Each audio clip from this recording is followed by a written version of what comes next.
నిత్యముండును. యెహోవా విమోచించిన వారు ఆ మాట పలుకుదురుగాక. విరోధుల చేతిలో నుండి ఆయన విమోచించిన వారును, తూర్పు నుండి, పడమట నుండి, ఉత్తరము నుండి, దక్షిణము నుండి, నానా దేశముల నుండి ఆయన పోగు చేసిన వారును ఆ మాట పలుకుదురుగాక.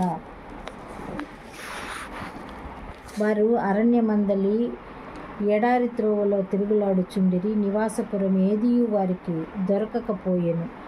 ఆకలి దప్పుల చేత వారి ప్రాణము వారిలో సొమ్మసిల్లెను. వారు కష్టకాలమందు యెహోవాకు మొరపెట్టిరి. ఆయన వారి ఆపదలో నుండి వారిని విడిపించెను. వారొక నివాసపురము చేరునట్లు చక్కని త్రోవను ఆయన వారిని నడిపించెను.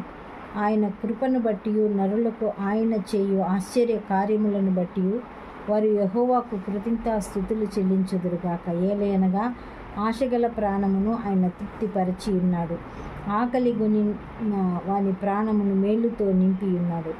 దేవుని ఆజ్ఞలకు లోబడక మహోన్నతుని తీర్మానమును తృణీకరించినందున బాధ చేతను ఇనుప కట్ల చేతను బంధింపబడిన వారై చీకటిలో మరణాంధకారములోను నివాసము చేయు వారి హృదయమును ఆయన ఆయాసము చేత కృంగచేసెను. వారు కూలి ఉండగా సహాయుడు లేకపోయెను. కష్టకాలమందు వారు యెహోవాకు మొరపెట్టిరి.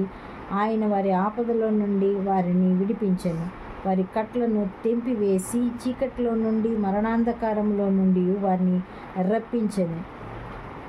ఆయన కృపను బట్టి, నరులకు ఆయన చేయు ఆశ్చర్య కార్యములను బట్టి వారు యెహోవాకు కృతజ్ఞతాస్తుతులు చెల్లించుదురుగాక. ఏలయనగా ఆయన ఇత్తడి తలుపులను పగలగొట్టి ఉన్నాడు, ఇనుప గడియలను విరగగొట్టి ఉన్నాడు. హీనులు తమ దుష్ట ప్రవర్తన చేతను తమ దోషముల చేతను బాధ తెచ్చుకొందురు. భోజన పదార్థములన్నీ వారి ప్రాణమునకు అసహ్యమగును. వారు మరణద్వారములను సమీపించుదురు. కష్టకాలమందు వారు యెహోవాకు మొరపెట్టిరి. ఆయన వారి ఆపదలో నుండి వారిని విడిపించెను. ఆయన తన వాక్కును పంపి వారిని బాగు చేసెను. ఆయన వారు పడిన గుంటలో నుండి వారిని విడిపించెను. ఆయన కృపను బట్టి, నరులకు ఆయన చేయు ఆశ్చర్య కార్యములను బట్టి వారు యెహోవాకు కృతజ్ఞతాస్తుతులు చెల్లించుదురుగాక. వారు కృతజ్ఞతార్పణలు చెల్లించుదురుగాక. ఉత్సాహ ధ్వనితో ఆయన కార్యములను ప్రకటించుదురుగాక.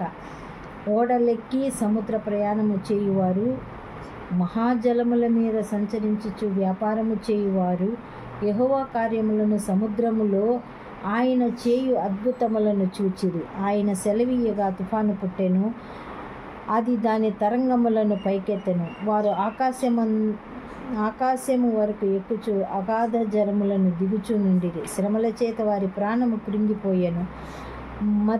మత్తులైన వారి వలె వారు ముందుకు వెనకకు దొర్లుచు ఇటు అటుచు తూలుచు నుండిరి. వారు ఎటూ తోచక యుండిరి. శ్రమకు తాళలేక వారు యెహోవాకు మొరపెట్టిరి. ఆయన వారి ఆపదలో నుండి వారిని విడిపించెను. ఆయన తుఫాను ఆపివేయగా దాని తరంగములు అణిగిపోయెను.